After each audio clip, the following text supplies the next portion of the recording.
Mike Richards arrived in the Kenora harbor aboard the historic cruise ship the Grace Anne II, and the grand entrance continued as a group of bagpipers led the pride of Kenora and his shiny prize across the dock and onto the shore, where around 2,500 people gathered and cheered at the Whitecap Pavilion.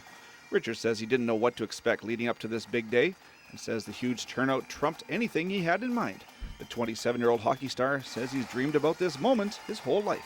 Not too much time, we'll get to the pictures, but I just thank my family who helped me put this day together and try to make it as memorable as possible. And we have a lot of activities planned here today, so I just try to get as much as I can with it. So again, thanks for coming. I hope you can get as many pictures as possible in and enjoy the day.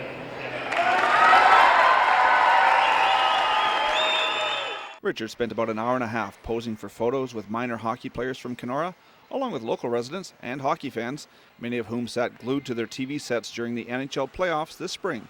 Richards and the Los Angeles Kings shocked the hockey world as they steamrolled their way to the club's first ever Stanley Cup. Event MC Brian Rupert says nearly everyone in Kenora became a Kings fan. Well, I'll tell you what, you could probably heard a pin drop in the streets. There was nobody out. Everybody was in the house watching the game. So, yeah, there was some emotional people out there watching those games for sure. Of course, everybody cheering for Mike and the Kings. Rupert says this is one of the greatest days the city has ever seen, comparing it to when the Cup came to town in 1999 and 2007 to commemorate the 1907 Kenora Thistles Stanley Cup winning team. Now 105 years since the Thistles' big victory, Richards has brought Lord Stanley back again, and it's safe to say the celebration was even bigger and louder this time around. No, I'm not surprised. Not surprised, knowing Kenora. Everybody I talked to over the day said they were going to be here, so it's a good thing.